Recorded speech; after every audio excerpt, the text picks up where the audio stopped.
Magandang araw, ako po si Sir Ariel, ang ALS lover ng Edtech Unit. Narito po ako para sa isang napakagandang balita at upang magpaalala na ang kinabukasan ay mas gaganda at uunlad kung ang lahat ay patuloy na mag-aaral. Sa edukasyon sa ating bansa, tiyak na walang maiiwanan sa pag-abot ng mga pangarap.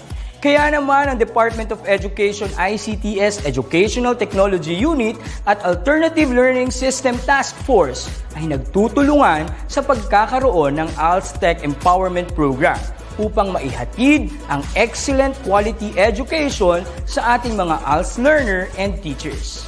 To easily deliver the lessons from the modules and other references, we will provide tablet PC as part of the DepEd computerization program to all ALS teachers and orientation on the use of these packages.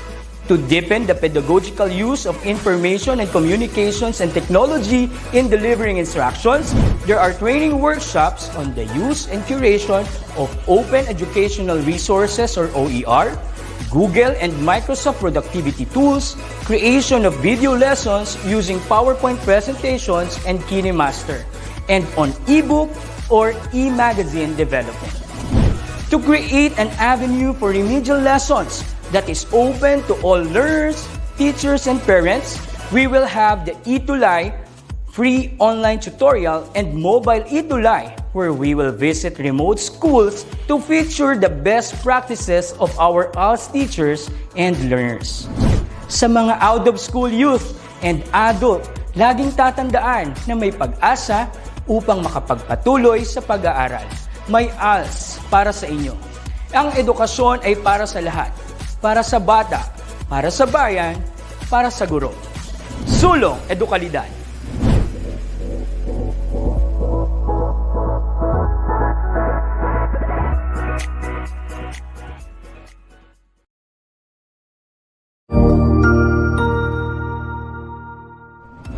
Magandang araw, Sir Wilbur po, at your service. Narito ang ETUlay upang gabayan ka sa inyong pag-aaral upang lubos na maunawaan ang iba't ibang paksa o subject. Ang ETUlay ay isang free online tutorial class na pinangungunahan ng ICT's Educational Technology Unit sa pamumuno ni Undersecretary Elaine Del B. Pascua.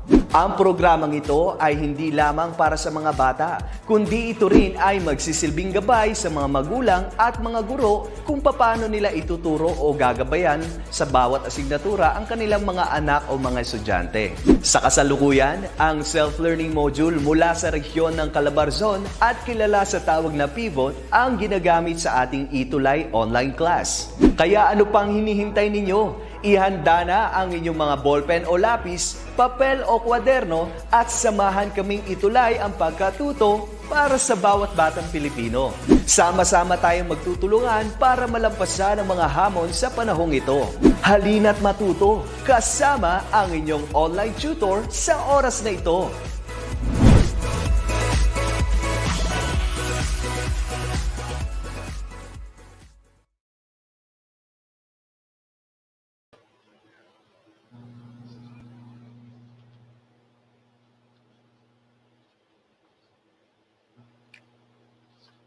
All right, hello everyone.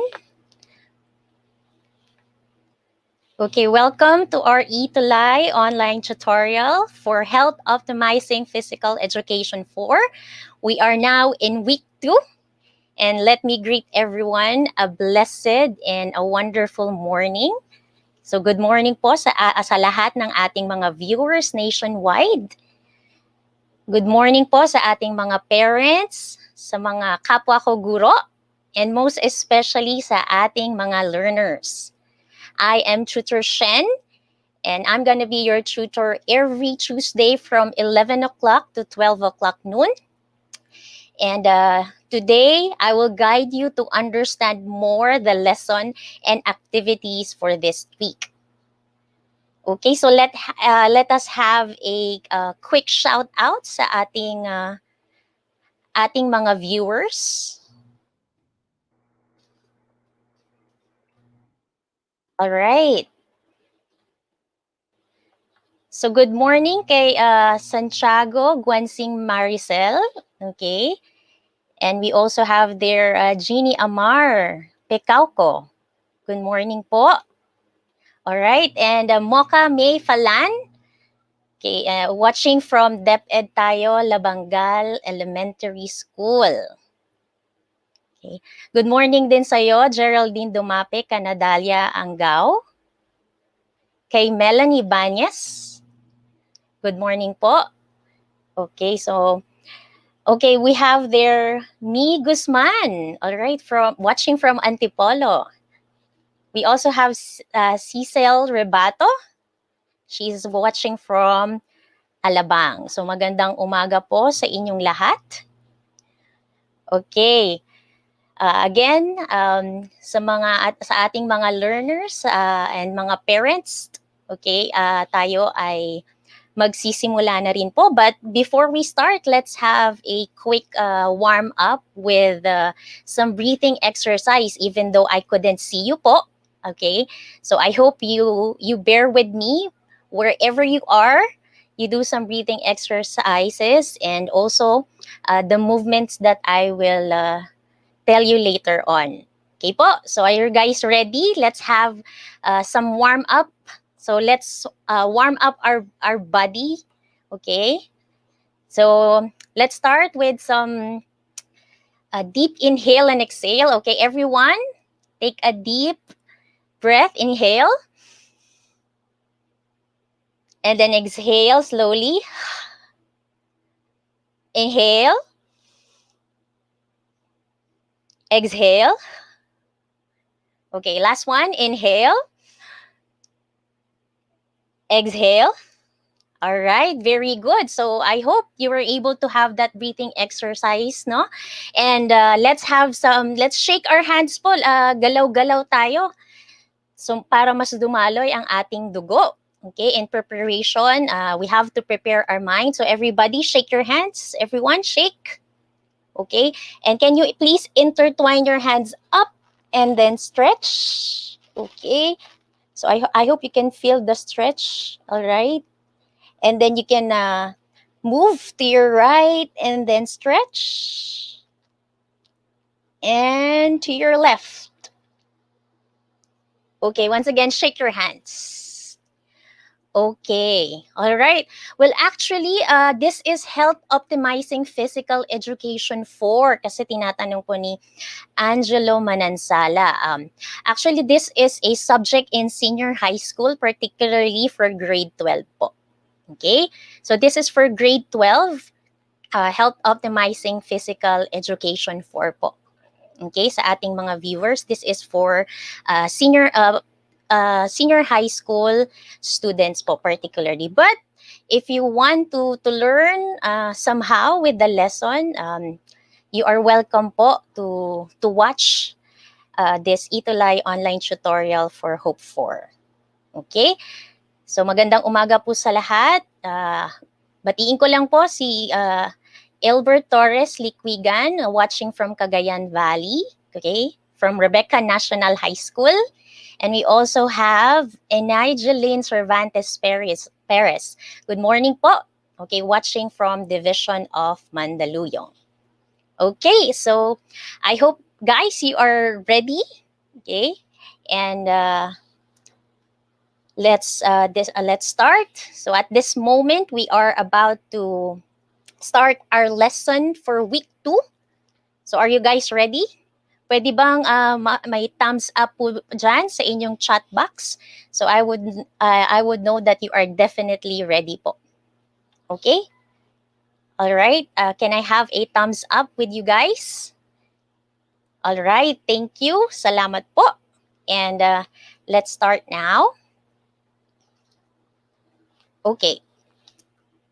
So for week 2 lesson, we have here recreational fitness plan, and let me give you give emphasis po sa ating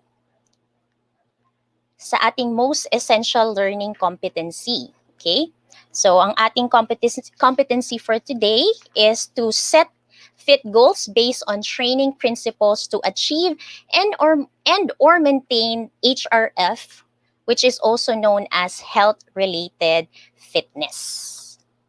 And for our objectives, okay, so first we have to describe the nature of wall climbing.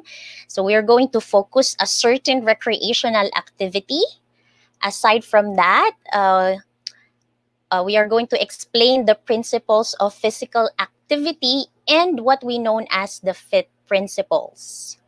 Next is we're going to craft a personal recreational fitness plan aligned with FITT and physical activity principles. And the last one is appreciate the advantages of applying FITT principles in recreational activities. So these are the things that you have to expect for the day's lesson. And let's have a review. Let's have a quick review regarding our week 1 lesson. And I hope you're going to participate. Please maximize the chat box as you answer po the following questions. So let's get started. All right. So what are leisure activities that people do in their free time? Maaari nyo po bang i-type ang inyong sagot using our chat box? Okay, anybody? Grade 12 students, again, what do we call these leisure activities that people do in their free time?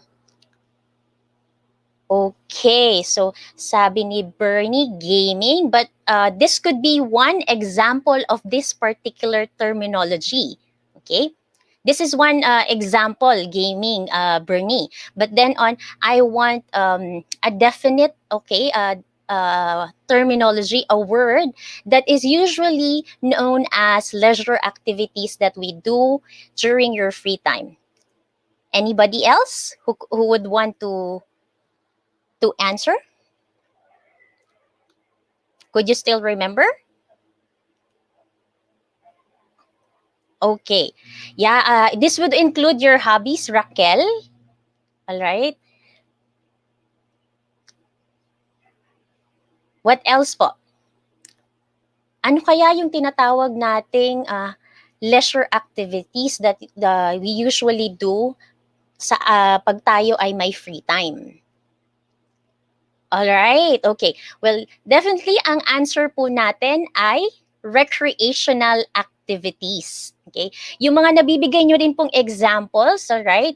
This can be an example of recreational activity. So, again, no, let's have a short recap with this. When we say recreational activities, these are leisure activities that we do in our free time. Well, ito yung mga activities that can be fun, it can be relaxing, okay, and it can be refreshing as well. Okay, so yan yung tinatawag nating recreational activities. So particularly sa panahon ngayon, while we are staying at home, we can engage to different recreational activities depending on your interest and with your ability. So yes, it can be in a form, somehow it can form a form of some exercise. It can be in a form of games. It can be in a form, yes, reading by Girly Hibaya. That is correct though. So if you're having fun and you are relaxed when you read Wattpad or a book, well, definitely that's a recreational activities. Now let's have the different categories of recreational activities. Could you still remember what are these categories of recreational activities? Anyone who would like to guess? Okay, so let me see. Can you give, so having these recreational activities, no, ano-ano kaya ang mga type ng mga recreational activities na pwede ninyong gawin sa inyong bahay, though pwede rin naman siyang gawin sa labas. Now, you understand now ano ang ibig sabihin ng recreational activities, but then on, what could be the categories? Anybody? Okay, from Raquel Kubakov Navarro. Yes, you are definitely correct. We can also have this outdoor and indoor recreation. Okay, ano pa po? What else? Meron pa po ba? So outdoor, usually these are fun activities, relaxing that activities that we can do outside the house, okay, in the field. Meanwhile, pag sinabi naman nating indoor, these are recreational activities that we definitely do at home. Yes, some examples na rin po yan. Reading, arts and craft, from Ruben. Yeah, these are examples of recreational activities that you can do indoor or outdoors. Especially siguro when sagot ni Lyra, reading, that's a kind of indoor recreation. Okay, or somehow if you are into nature, you can also you can also read naman outside. Okay, arts and crafts, musical activities, yes. You can do that indoor or outdoor for musical activities. Painting indoor by Sensen, so very good, guys. And aside from the indoor and outdoor recreational activities, we also have this active recreation. Okay, we also have this passive recreation. Again and again, when we talk about active recreation, from the word active, these are activities that we usually expend energy, and it requires you to exert more effort and movement. Meanwhile, if it's a passive recreation, usually you are just sitting. Yung mga, for example, it can be in painting indoor. That is an example of a passive recreation. And ang sagot ni Raquel earlier, yeah, we have the indoor and also outdoor recreation. Okay, very good. So still you can remember your week 1 lesson from your previous tutor. Okay, and now we are going to have another activity. This is entitled categories. Okay, what you have to do is you have to categorize the following words with the corresponding FITT and physical activity principles. Let's start. So you can see there the categories for FITT principle, and we do also have the physical activities. Okay, so you just have, pwedeng isagot nyo na lang para mas mabilis kung PA siya or FITT, saan natin, saan siya, where does it belong. Okay, so let's start with the word overload. So learners, in which category does overload belong? Is it physical activity or FITT principles? Pwedeng FITT or PA na lang po. Sige po, let's please type your answer using our chat box. Okay, what is your answer? The principle of overload. Students, is it does it belong with physical activity? Okay, for Bernie, yes. Okay, yes, that is certainly correct. So overload principle is under physical activity principles. Very good. Let's have another one. Okay, how about time?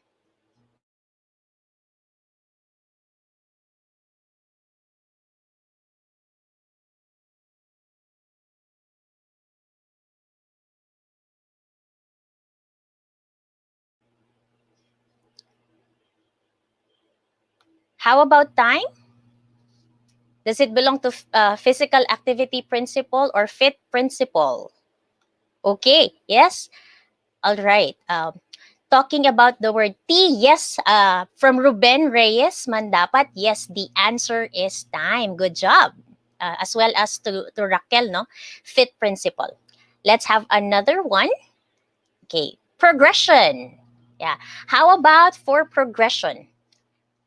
In what category po? Principle of progression. What is your answer? Okay, yes, the answer is it belongs to the physical activity principle. Now let's have another one. How about reversibility? Principle of reversibility. Okay, what is your answer? Okay, from Ruben. Okay, very good. Good job, Ruben. Yes, the answer is physical activity principle. Yes, same with your answer, Raquel and Beatrice. Yeah, you got the correct answer. Okay, also Ellie Bert. How about the next one? Let's have the type. How about the type? Does it belong to FITT principle or physical activity? Okay, from Raquel again.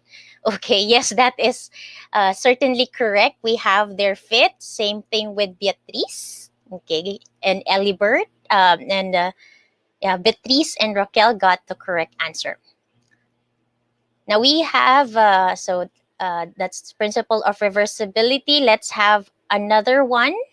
Okay, how about intensity? My dear learners, in what category? Ang intensity. Is it FITT or physical activity? Yes. Elibert again, yes, that's correct. Also, Ella Pingol, it belongs to FITT principle. Good job. Okay, how about specificity? Saan nabibilang ang specificity? What is your answer?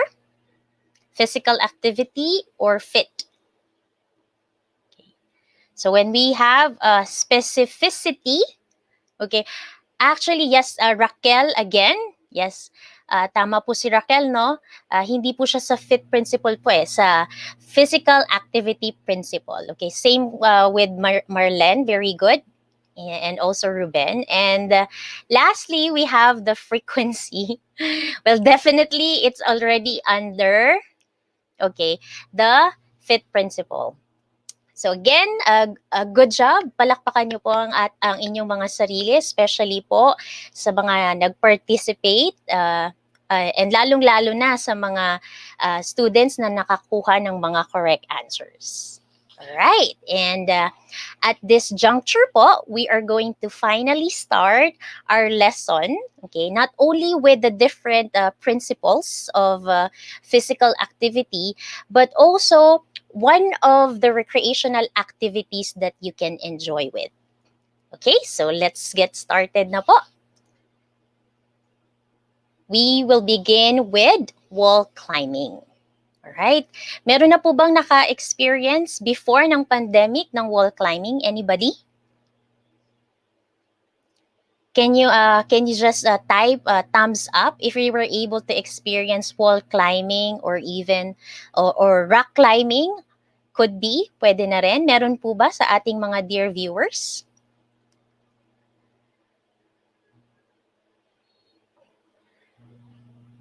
Okay, for Ruben, well, that's good. Okay, Ruben, baka pwede mong follow up, no? How's the feeling nung ikaw ay nakapag-wall climbing? Si Apple, hindi niya pa na-experience. So, makinig kang mabuti, Apple, and tingnan mo din anong matututunan mo about wall climbing, and if this pandemic, if our current situation ends na, and it's normal na pwede na tayong lumabas, no? Maybe you can try this kind of recreational activity. Kay Beatrice Magante, yes, na-experience na rin ang wall climbing. So let's learn more about wall climbing. Okay, so let's define first what is wall climbing. Let us learn the different characteristic ng wall climbing. So wall climbing, this is an indoor man-made wall for climbing with the grips of hands and feet.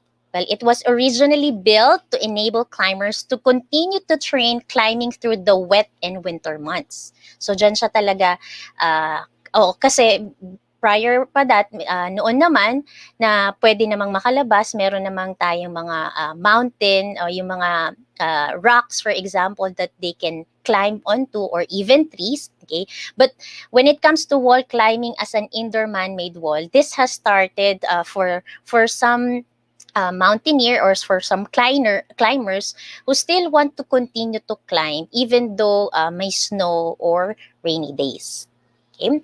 And nowadays, uh, ang wall climbing, indoor climbing become a very popular, it became very popular. It's a challenging and fun-filled activity that you can do with your friends, and and also for you to stay fit. Okay, so let's learn ano pa yung mga benefits ng wall climbing.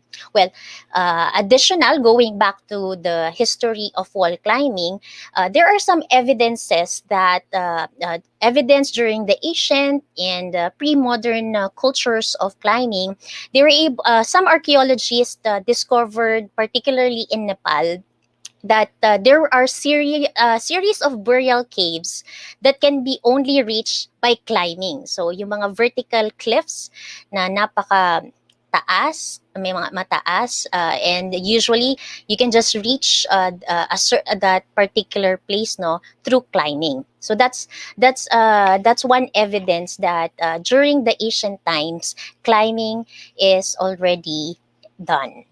And eventually, sa kinalaunan, we have this so-called modern recreational climbing. And this has begun in the year 19th century.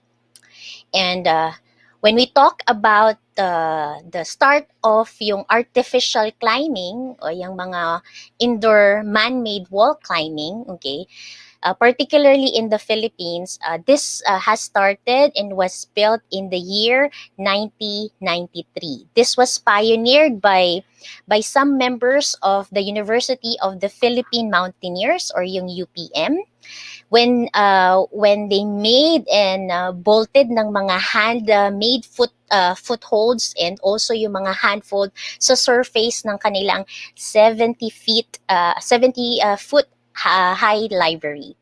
And also at the same time, sa part naman ng Cebu,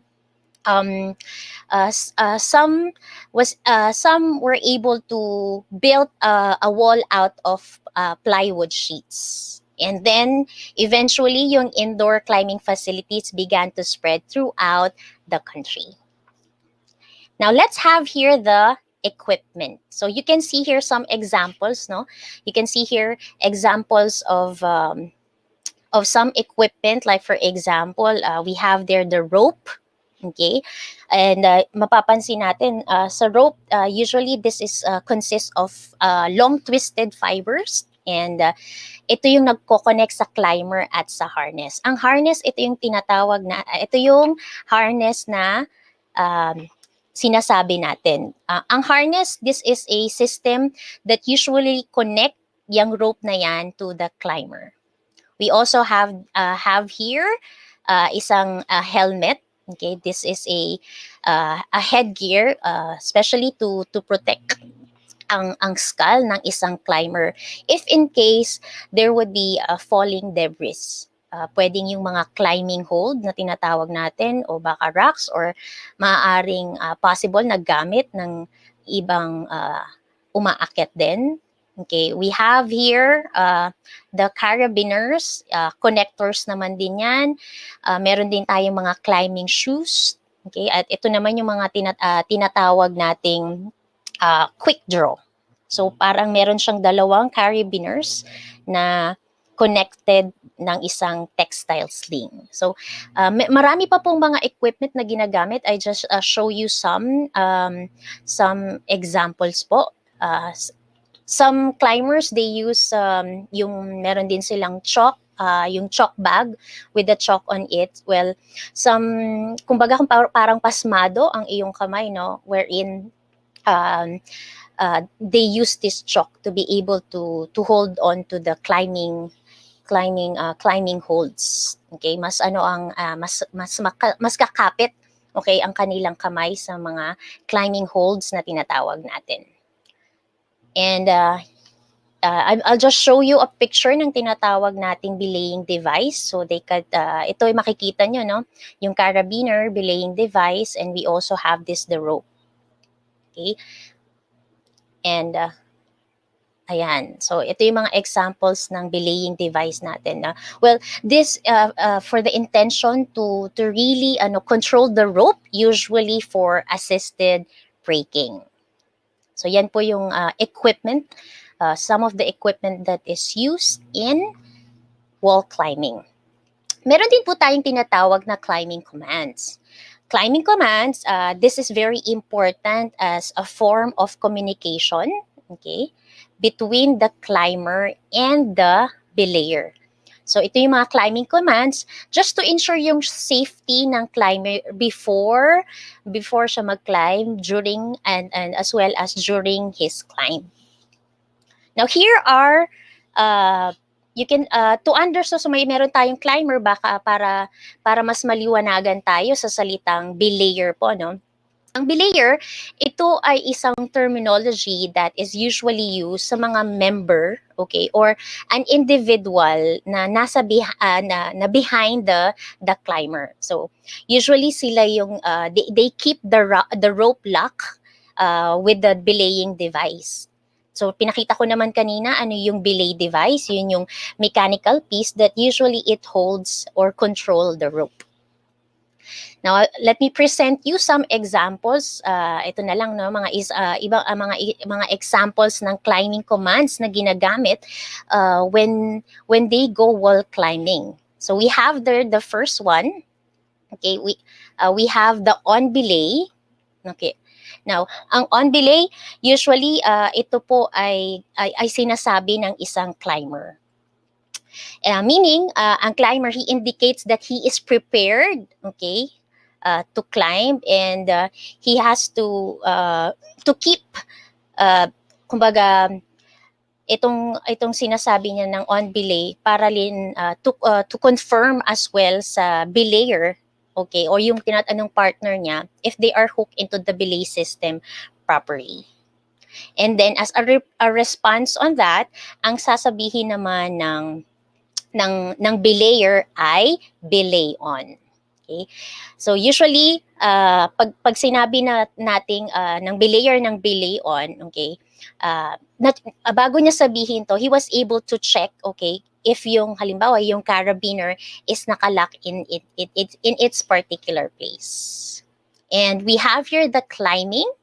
For climbing po, this is expressed usually by the climber, meaning to say he is informing the belayer that he is ready to climb. And as a response to that, ang sasabihin naman ni belayer ay climb on. It's like a simple way of saying kay climber na, oh, go ahead and climb. Next, we have slack. Okay, this is a command usually say by the climber, meaning to say na he needs more rope para makagalaw siya comfortably, kasi minsan nangyayari siya na wherein the rope is too tight on the part of the climber. And meron din tayong tinatawag na up rope. Okay, still this is a command from the climber. Well, he will just inform the belayer that meron pa naman siyang extra slack, okay, and that the belayer will pull any slack so para yung rope din ay matighten. And then we have there ready to lower. This is for the climber naman po. So from the word ready to lower, okay, he is informing the belayer that he is ready to come down. And a response to that, ang sasabihin naman ni belayer ay lowering. Okay? So yan po yung mga examples of climbing commands that is very essential, a form of communication, no, para din ma-ensure yung safety ng climber. Okay.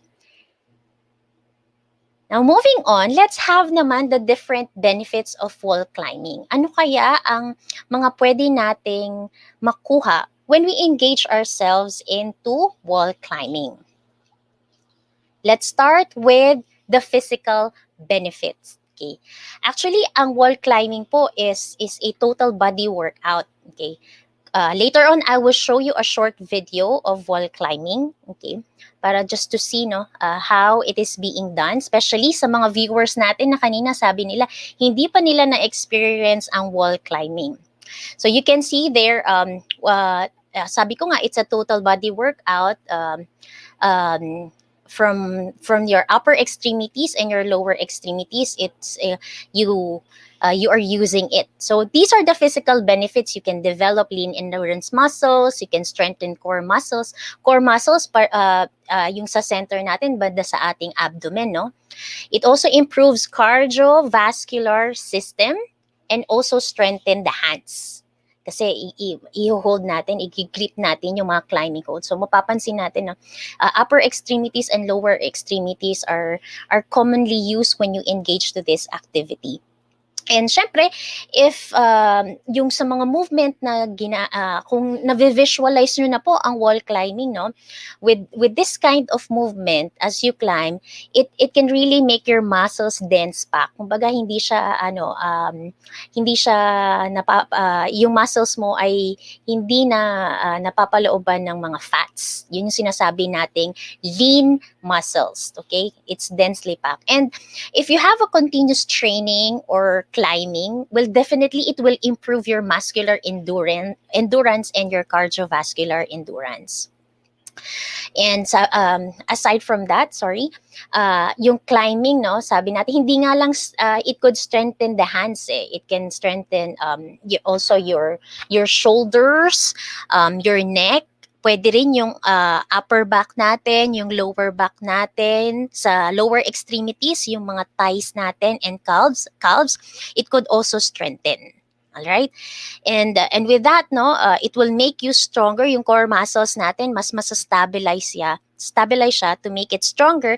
And then, a climber or a certain individual will be prone to or will be less prone to injuries. Aside from that, meron din siyang mental benefits. So we have their goal setting, visualization, concentration, problem solving. So for example, you set a goal, either how can you reach the top, okay, na safe ka and probably as fast as you can, or maaaring ang goal mo naman is to simply engage to these wall climbing activities to achieve this so-called fitness. And also, same goes when it comes to visualization, concentration, and problem solving. You let yourself picture out yung wall, yung taas niya, you analyze and then you concentrate which climbing holds, no? So ang climbing holds ka, you have to set your hand and your feet to be able to reach the top and safely go down. Aside from that, it can also build self-confidence, determination, and a sense of achievement. Okay? It can boost your self-confidence, having a strong determination just to continue climbing, especially if it's your first time, no? And finally, once you reach the top and you're able to finish climbing, no, there could be a sense of achievement after you finish the climb. And aside from that, there are also social benefits that you can gain from wall climbing. And you can see that it can build networking and friendship. It can be a means to build trust. Saan yung build trust, di ba? Yung meron tayong climber and we also have this belayer. And it can also improve yung communication and listening skills ni belayer and the climber. Okay, kung kayo ay nasa grupo, somehow a certain leader would be a member will be a leader within the group, wherein it can also develop his leadership skills. And lastly, we have their build character. No, ano yung character na sinasabi natin dyan? So by this mental, physical, and even social benefits, no, somehow you have the character to be for being positive, being optimistic, okay, being persistent, to continue, and also respecting other people or even objects, no, when it comes to, for example, you respect the facilities and the equipment in the indoor wall climbing facility. So overall, mapapansin natin na wall climbing it's not just a physical activity. It's also a good avenue to have fun, improve your social interaction, okay? And because of the mental aspect, it can also be a means to to achieve yung tinatawag nating good mental health. Now, this time I'm going to show you a short video clip, no, just to for you to. This is not to advertise, but to show you lang, no, how this to show you the facilities and what is indoor wall climbing. Okay, so let us watch the video.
All right. So that's a short video clip about wall climbing. I hope somehow you were able to picture out and also find excitement as to engage in this indoor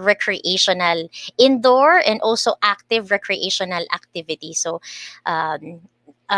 you find excitement with the other benefits that you can gain from this kind of activity. But since we're having this current situation, okay, it is better to stay at home. But you might include this kind of activity in your bucket list, and hopefully soon you could be able to try this kind of recreational activity. So let's proceed. Okay. All right. Okay, hold. Now let's have here the principles of physical activity. So let us learn now the different principles, including the FITT principle. I guess grade 12 students, this is somehow a review since back when you were in junior high school or even when you were in grade 11 noon, pinag-aaralan na natin itong tinatawag nating principles of physical activity. Okay, let's focus on principles of physical activity. We have now the overload principle. So this principle specifies the increase of intensity, the time, duration, or type of a workout to little by little achieve this, what we call adaptations. Ano yung tinatawag nating adaptation? Well, this pertains to the improvement ng, for example, ng inyong strength, ng inyong endurance, ng flexibility mo, or even your muscle size. This principle of progression, it simply means that your body is performing beyond the normal. So just imagine nyo na lang po, no, you are living in a sedentary lifestyle. When we talk about sedentary lifestyle, your lifestyle, the lifestyle is characterized by too much sitting. Yung mga activities mo ay more on nakaupo ka lang. But then on eventually, you decided to engage, for example, wall climbing. And as you prepare your body, no, probably nakita nyo naman yung movement ng wall climbing. As you prepare your body, pwedeng nag-weightlifting ka, you do some aerobic activities, and then eventually nag-climb ka na ng wall, okay? You most in that case, no, from sedentary lifestyle and then you engage to a certain activity, you can easily achieve yung mga benefits nito. Okay? So that's for overload principle. And then we have here the principle of progression. Progression is considered a development or a continuation of overload principle. It is very important that you have to bear in mind that when you do such activities, dapat gradual lang siya, no? Little by little lang, para hindi rin nabibigla ang iyong katawan. For example, you may start, let's take the example of wall climbing. You may start the activity slowly while doing the activity, then gradually magi-increase yung activity mo, yung pacing mo, for example, okay? You'll just have to keep overloading yourself with the activity para din ma-avoid mo yung overuse injury na tinatawag natin. Sa principle of progression, it is connected with the so-called FITT principles, yung frequency, intensity, type, and then time. Okay, wherein sa progression, you have to continue to see the benefits and improvements sa iyong physical health. So mapapansin natin, no? Again, there should be a gradual increase ng intensity ng physical activity. You may include the days, ilang beses mo gagawin yung activity, or even the time that you engage to the activities. And later on, it will affect the increase of your fitness level. Next is we have the principle of specificity. Now, it states that you get what you train for. Now, our body part gains according to its relevance to the conducted physical activity. So, for instance, you want to develop your cardiovascular endurance, your muscular endurance, your muscular strength. Okay, knowing the different benefits of wall climbing, no, this will directly improve yung strength and cardiovascular endurance na hinahanap mo or gusto mo. Next, we have this principle of reversibility. Okay, it simply means use it. Okay, ito yung tinatawag nating principle na use it or lose it principle. Meaning to say, working out for a period accompanied by great results can reduce physical fitness progress over time when extended periods of rest are implied. Now, like for example, when a certain individual quits, or sabihin natin they rest in a workout or physical activity in a long period of time, he will start to lose yung tinatawag nating adaptation. Again, adaptations, yun yung improvement ng strength natin, ng endurance natin, or other physical fitness component. So, yun yung tinatawag nating principle of reversibility. Kaya nga din, ang ating mga athletes po, no, na mapapansin natin, they continue to train after ng isang season o ng competition for them not to lose yung mga beneficial effects ng training. So, that's for principle of reversibility. Now, we have the FITT principles. Okay, I know you're very familiar with this one. So F stands for frequency. It is the number of times recreational activities are done in a week. So meaning to say, it usually answer the question how many, okay, or how many times. Now, like for example, let's have for the wall climbing. So paano napapakita ang frequency? So for example, for a beginner, no, novice ka when it comes to climbing, probably you can start 2 or 3 times a week. Pag ikaw naman ay nasa mid-grade climber na, you can engage to this activity pwedeng 4 times in a week, and if you're considered an advanced, pwede naman 5 to 6 days in a week. So that explains FITT, the frequency principle. Now we have there the intensity. So it refers to how hard your body is working out during recreational activities. tatandaan natin, no, it is often considered or described as kung light intensity ba siya, moderate or vigorous. We can say that it's a moderate activity wherein mapapansin nyo na you require oxygen consumption than mga light activities, but still you can manage to talk comfortably. Meanwhile, pag vigorous naman, it's like you can't say more than a few words without yung hingal na hingal ka. Okay, so there are a lot of moderate and light, moderate, and vigorous recreational activities that you can engage in. We have now the time. So this is the duration spent doing the recreational activity, especially to increase the progress and overload of an activity. So for example, as you engage the wall climbing, it would range for, pwedeng you start with 10 minutes, 30 minutes, or even into 1 hour. So that's for the time principle. And the last FITT principle is the type. Okay, and this is described as the actual and yung specific kind of recreational activity na gusto nating gawin. Well, with the different benefits, you can still choose. So for example, sa wall climbing, no, meron tayong mga tinatawag na bouldering, may tinatawag tayong sport climb. Okay? Pag sinabi nating bouldering, pwede siyang artificial or pwede rin siyang natural, no? Yung may mga small rocks. Yung mga small rocks na yon ay you have to climb on that.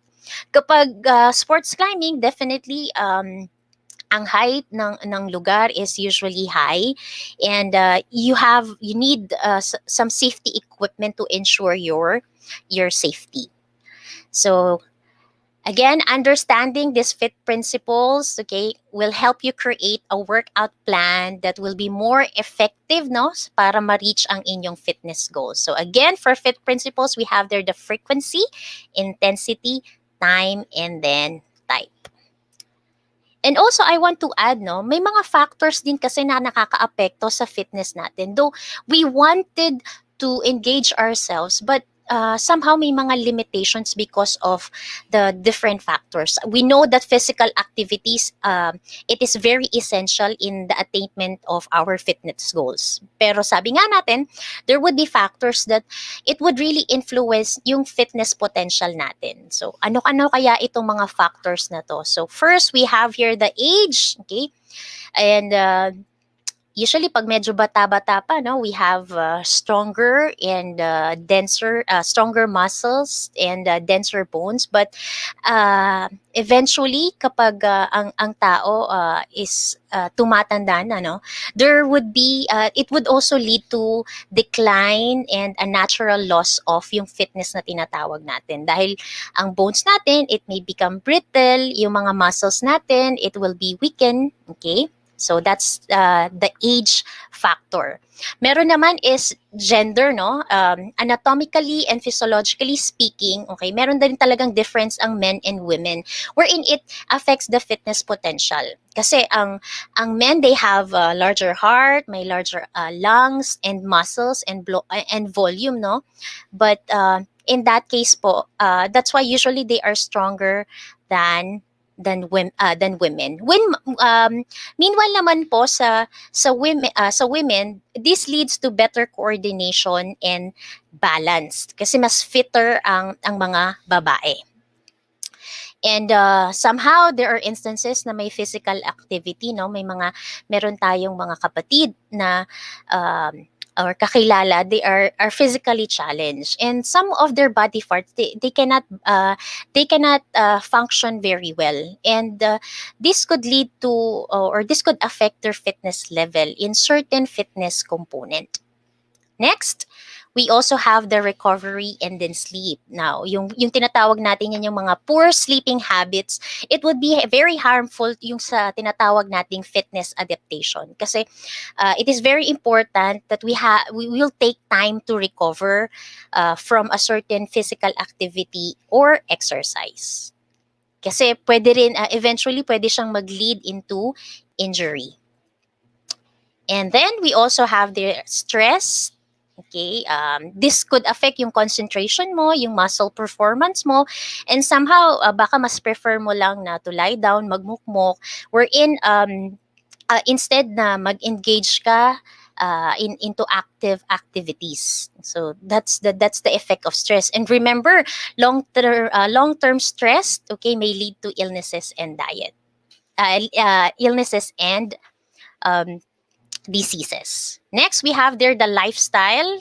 It's how you manage your work activities sa mga nagtatrabaho and your leisure pursuits. Okay? Kung syempre mas priority mo si work and you don't engage to some active activities or exercises. So this would definitely also affect your fitness. Next, we have this environment. Some working areas affect our performance and fitness due to pollution, temperature, humidity. One very best example is now that we're having this COVID-19 po, no, wherein we have limited activities these days, unlike during the absence of COVID-19. We also have there genetics. Okay, so you have to eat. I'm sorry, the diet. Well, particularly tinatawag nating balanced diet. You have to just eat the right amount of food, okay, for the level and type of your activity. Next, we have the genetics. Okay, may tinatawag na genetic ceiling. Kumbaga, yung muscle, yung height, yung body type ng isang individual, it runs in the blood, no? So definitely it's a factor na pwedeng mas fit siya or mas athletic siya, mas sporty siya. And lastly, we have there the training history. Well, if a person has experience or he is previously active, he knows about certain levels of fitness, well, definitely that is an advantage. Compare sa mga taong they are not really active. So they can choose, they can do some workouts or trainings that would definitely improve their fitness level. Okay, so those are the factors affecting fitness.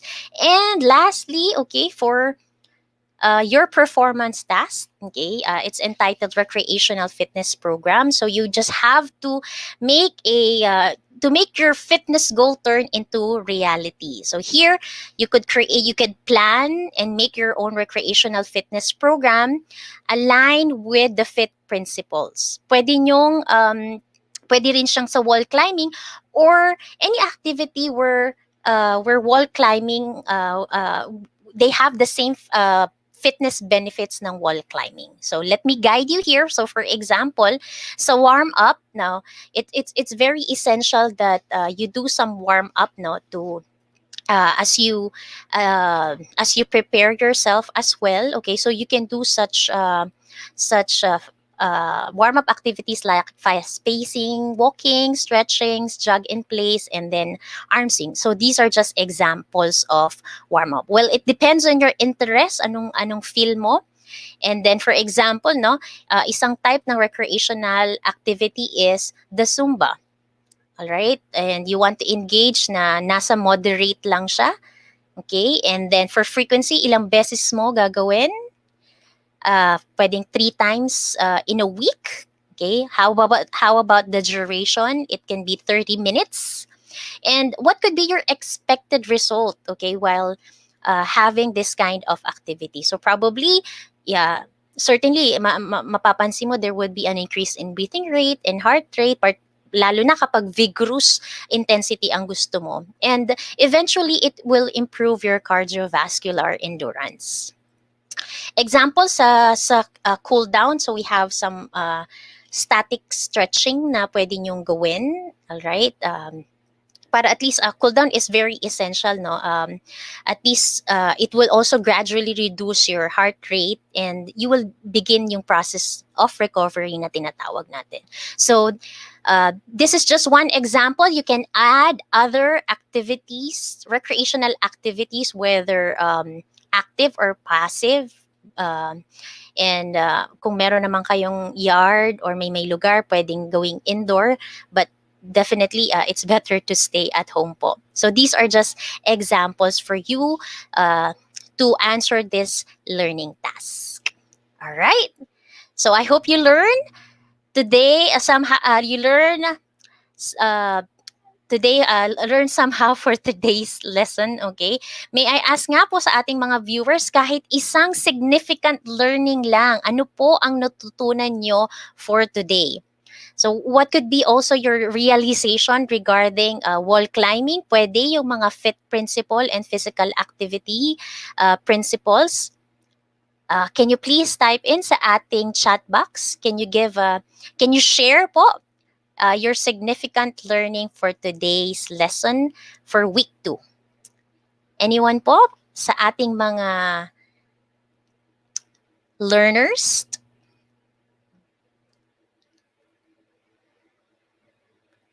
Okay, who would like to share? Okay. Well, for Apple, no, it's a heart. Ano kayang ibig sabihin ng heart mo? Okay, but definitely kahit it's a one-liner of one sentence po, no? Okay?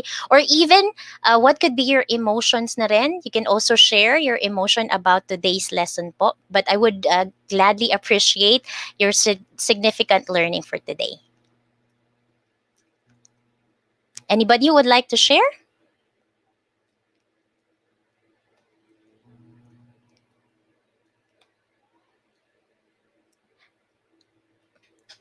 Okay.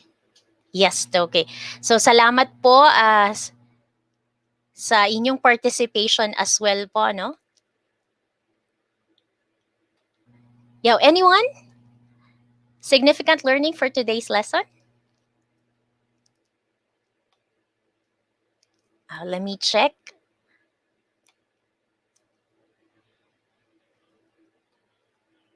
Okay, so yes, about wall climbing, the benefits of wall climbing. Okay, it can either be physical, mental, or social. Let's have for Bia, kay Bia, no? Sabi natin, online trading has been real to me since I met Mrs. Marsha Grishayeva. Honestly speaking, I haven't met an opportunity I could gain from all this while. And then before, okay, well, before Mrs. Masha Grishayeva traded for me, you made me forget all my losses, and I'm earning massively since I started trading with her contract and start earning. Oh, okay, Bia. All right. When it comes to the lesson po, no? Okay, yung on with the different FITT principles and physical activity. Okay, ang reaction ni John Renan Mauricio. All right, it's a smiley with a heart. All right, so again, thank you for watching, and I hope guys you were able to learn a lot from today's lesson. And let me end, okay, with this saying po, no? I hope you're gonna be tougher than your excuses, and please dare to be fit, especially that we are experiencing this pandemic. Maraming salamat sa inyong pakikinig. We will see each other again next week. All right, so stay tuned po. God bless us all. Keep safe, and goodbye, everybody.